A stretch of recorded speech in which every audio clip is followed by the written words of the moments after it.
Assalamualaikum warahmatullahi wabarakatuh. Saya dengan Anissa Anggraini. Di sini saya akan mempresentasikan tentang analisis puncak, SWOT, dan OC dari perusahaan kereta api Indonesia atau yang dikenal dengan PT KAI. Dan yang di sini pertama ada profil perusahaannya, yaitu PT Kereta Api Indonesia Persero, yang selanjutnya disingkat sebagai KAI atau Perseroan adalah badan usaha milik negara yang menyediakan, mengatur, dan mengurus jasa angkutan kereta api di Indonesia. KAI sendiri didirikan sesuai dengan akta pada tanggal 1 Juni 1999 nomor 2. PT Kereta Api Indonesia Persero sebagai salah satu perusahaan yang bergerak di bidang jasa transportasi, yaitu kereta api yang dituntut untuk selalu meningkatkan kualitas dalam pelayanan, karena kepuasan pelanggan adalah tuntutan mutlak konsumen yang tidak dapat ditawar-tawar. Dan selanjutnya di sini ada akan pembahasan yang akan dibahas, yaitu yang pertama ada analisis puncak, yang kedua analisis SWOT, dan yang ketiga ada analisis OCAI. Analisis puncak itu sendiri itu adalah puncak merupakan proses analisis dalam membuat keputusan, merencanakan, mengelola risiko, dan juga memecahkan masalah yang didorong dengan 4 faktor. Di antaranya ada anomali, ketidakpastian, kerumitan, dan juga ketidakjelasan. Puncak sendiri didasari dengan adanya disrupsi yang cukup kuat, terutama dari perubahan perilaku konsumen sebagai dampak globalisasi yang didasari dengan kecepatan teknologi. Menurut Kasali 2017 menjelaskan bahwa disrupsi hadir karena adanya praktik penawaran yang lebih praktis dan harga yang lebih rendah dari layanan yang sudah ada, sehingga banyak masyarakat yang beralih pada layanan tersebut.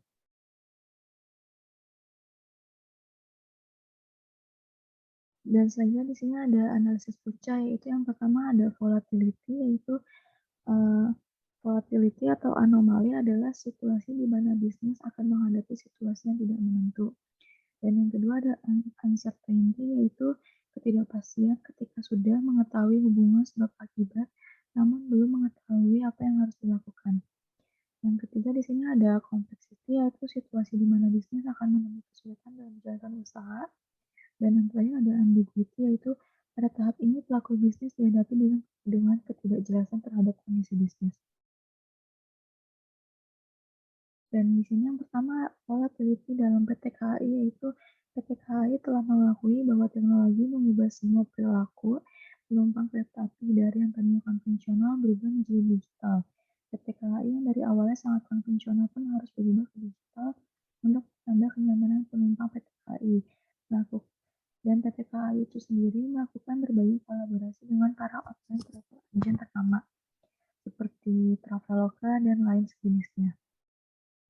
Yang kedua ada uncertainty, yaitu PT KAI sebagai pelaku bisnis mampu membaca, memperoleh informasi, dan memahami kebutuhan konsumen pada saat ini dengan menerapkan transportasi yang diinginkan oleh konsumen dalam pelayanan yang lebih optimal dengan menggunakan sistem digital.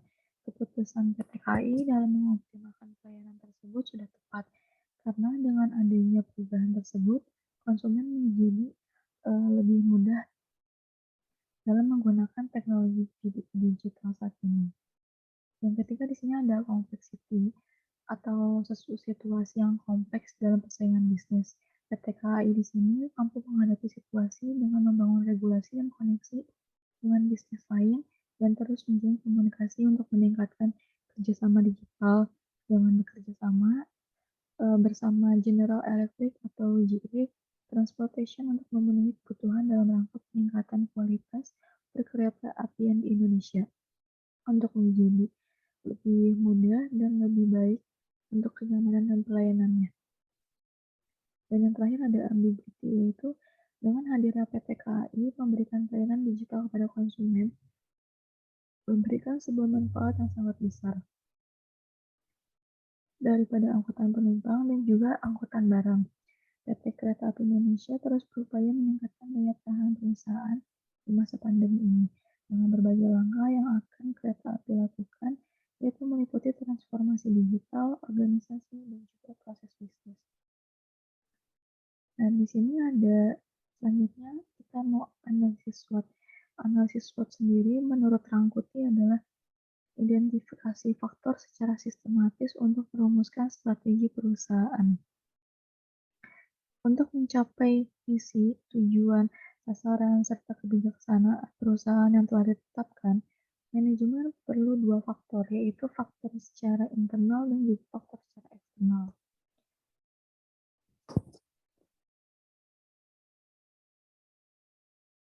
Dan selanjutnya di sini ada analisis SWOT. Yang pertama itu ada strength atau bisa dikenal dengan kekuatan, sebuah analisis yang dilakukan untuk mengetahui suatu kelebihan dalam bisnis. Yang kedua ada weakness, kelemahan, kegiatan-kegiatan organisasi yang tidak berjalan dengan baik. Yang ketiga ada opportunity atau peluang, peluang yang dapat dimanfaatkan bagi organisasi ataupun proyek untuk dapat berkembang di kemudian hari. Seperti contohnya kita melihat sasaran strategi pada masa saat ini, peluang apa yang bisa kita ambil untuk berjalannya bisnis ke depannya. Dan yang terakhir ada threat atau ancaman, ancaman yang dapat menghambat perkembangannya. Dalam perkembangan sebuah bisnis, ada ancaman apa yang akan bisa menjadi penghambat ke depannya. Dan selanjutnya di sini ada analisis SWOT dari faktor internal, ada strength dan juga weakness. Yang pertama ada manajemen dan bisnis, yaitu core bisnis pada PT KAI adalah jasa angkutan penumpang dan barang dengan beberapa pengkelasan fasilitas seperti eksekutif, bisnis, dan ekonomi. Yang menjadi kekuatan adalah trek perjalanan yang relatif lebih cepat dibandingkan dengan jenis usaha perdaratan lainnya, karena memiliki jalur khusus sehingga terbebas dari macet dan kendala perjalanan yang lain. Tren pada operation atau production management adalah semua kegiatan penjadwalan operasi berjalan disesuaikan dengan waktu traffic. Untuk kereta lokal pada waktu pagi sore, di mana waktu tersebut banyak kegiatan ekonomi yang dimulai dari pagi dan berhenti pada sore, sehingga menjadi keunggulan tersendiri. Dan yang ketiga di sini ada Human Resource Management, yaitu keunggulan dari HR Management adalah pengelompokan wewenang, di mana seseorang yang memiliki posisi atau jabatan dalam suatu perusahaan disesuaikan dengan kemampuan atau bidang. Dan yang keempat di sini ada Financial Management, yaitu perusahaan ini mempunyai rencana anggaran tahunan daerah, sehingga pekerjaan tidak menumpuk di kantor pusat. Dan yang terakhir pada strength ada Marketing Management, yaitu keunggulan pelayanan reservasi dari PT KAI adalah dapat dilakukannya melalui online, telepon, dan juga pihak instansi lain yang bekerja sama untuk mempermudah dalam melakukan reservasi, seperti melalui bank, pusat perbelanjaan, dan instansi pemerintah lainnya. Dan yang kedua di sini ada weakness dalam faktor internal. Yang pertama ada manajemen dan bisnis, yaitu sistem perjalanan yang kaku dan tidak fleksibel, tidak seperti jasa angkutan darat lainnya. Karena jalur perjalanan jasa ini sudah terimpit hanya melewati rel sehingga membutuhkan moda transportasi lain sebagai penghubung dari stasiun untuk sampai ke tujuan pelanggan. Yang kedua, pada weakness ada operating atau production management, yaitu terbatasnya rangkaian kereta api. Kereta dibagi berdasarkan kelas, menurut tingkat pelayanan dan juga harga. Pada saat overload, permintaan adanya keterbatasan rangkaian membuat penumpang harus memilih alternatif. Keterbatasan rangkaian menjadi salah satu yang sangat berpengaruh dalam proses penyediaan jasa, transportasi, dan pemenuhan kebutuhan pelanggan dalam segmen pasar. Yang ketiga ada Human Resource Management, yaitu karena perusahaan ini menggunakan sistem lini, jadi kelemahan seperti wewenang staf harus dinyatakan secara tegas agar tidak menimbulkan friksi. Persaingan kurang sehat terjadi karena setiap unit atau bagian menganggap tugasnya terpenting. Dan selanjutnya ada Financial Management, yaitu kurang terpublisnya kemudahan dalam reservasi tiket kereta api pada masyarakat menjadi kelemahan tersendiri, sehingga di setiap stasiun masih selalu terlihat penumpukan pelanggan untuk reservasi. Dan yang terakhir pada weakness ada Information Management, yaitu kelemahan perusahaan adalah banyaknya keterbatasan dalam pengaturan kedatangan maupun pada setiap pemberhentian di stasiun. Dan selanjutnya di sini ada faktor eksternal, yaitu ada opportunity dan threats.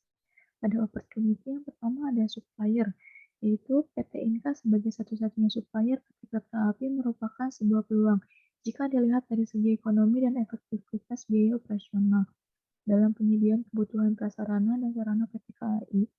Dan yang kedua, opportunity dari segi customer yaitu sebagai usaha jasa perjalanan massal sekaligus terjangkau, PT KAI memiliki peluang yang besar dalam menarik hati pelanggan. Karena dengan harga yang terjangkau, customer dapat melakukan perjalanan yang cukup dengan cepat untuk beberapa keperluan.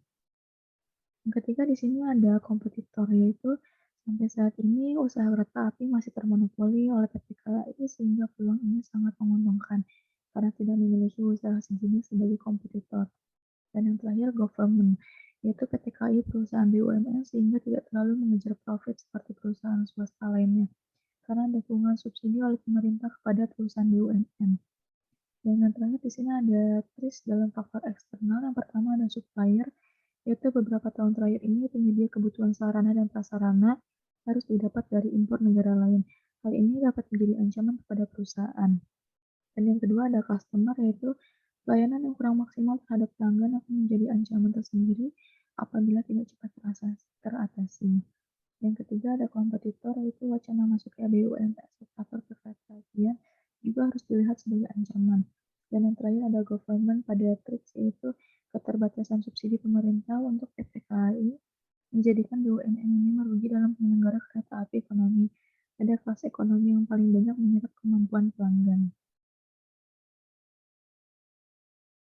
Dan selanjutnya di sini ada analisis OCE, yaitu menurut Kusni 2011 budaya organisasi dimunculkan ketika kompleksitas perubahan lingkungan dan tingkat persaingan yang dihadapi organisasi dewasa ini sangat tinggi, di mana terdapat aspek-aspek tertentu yang belum terjelaskan dengan teori-teori yang ada. Budaya organisasi merupakan sebuah sistem yang bermakna bersama dan dianut oleh para anggota untuk membedakan suatu organisasi dari organisasi-organisasi yang lainnya. Dan selanjutnya di sini ada hasil analisis OCE pada PT KAI, yaitu pada grafik PT KAI terdapat 4 tipe budaya, ada tipe budaya klan, adorasi, pasar, dan juga hierarki. Di mana garis hijau merupakan budaya total yang dipilih dan garis kuning merupakan total budaya sekarang. Dan selanjutnya merupakan hasil ringkasan skor data. Dari hasil tersebut menunjukkan bahwa budaya organisasi pada perusahaan PT KAI menganut kepada budaya hierarki yang fokus pada perkembangan dan juga kestabilan peraturan, struktur, dan proses bisnis dengan menjunjung tinggi struktur manajemen perusahaan. Tipe budaya ini mengarah kepada lingkungan kerja yang bersifat secara formal. Dan yang terakhir di sini ada roadmap atau perjalanan pada bisnis rencana 25 tahun ke depan di PT KAI. Yang pertama, dengan adanya teknologi digital membuat sistem transportasi menjadi lebih mudah dan praktis di masa era revolusi sekarang yang keadaannya menjadi lebih menggunakan sistem teknologi digital, memberikan adanya kemudahan secara dalam pelayanan untuk menjadi lebih praktis dan efisien. Dan yang kedua ada waktu traffic yang sesuai untuk melihat jadwal pergerakan operasi yang bisa kita ketahui untuk kedatangannya. Dan yang ketiga ada kemudahan reservasi atau pemesanan tiket via online. Jadi untuk kita ketika bepergian kita bisa melakukan reservasi atau booking tiket secara terlebih dahulu untuk sebelum pemberangkatan. Yang keempat ada lebih berkembang lagi dalam pelayanan kereta api berdasarkan kelas untuk sistem pelayanan yang lebih kenyamanan kepada penumpangnya. Dan yang terakhir adalah sistem informasi yang masih terbatas menjadi lebih up to date lagi untuk berkembang. Sehingga secara online kita bisa mengetahui sistem reservasi secara online, pemberangkatan, trafficnya, dan juga lain-lain sebagainya. Dan kesimpulannya adalah disrupsi atau perubahan yang terjadi dalam platform ini merubah sistem bisnis yang terdahulu. Karena basisnya teknologi mengakibatkan perubahan dengan adanya sistem digital yang membuat sesuatu menjadi lebih mudah dan praktis. kesimpulan tersebut dalam sudut pandang Renat Kasali dari The Great Shifting. Dan menurut Kasali 2017 bahwa disrupsi hadir karena adanya taktik penawaran yang lebih taktis dan harga yang lebih rendah dari layanan yang sudah ada sehingga banyak masyarakat yang beralih pada sebuah layanan tersebut karena adanya kemudahan dalam sebuah sistem. Ya, sekian presentasi dari saya. Terima kasih.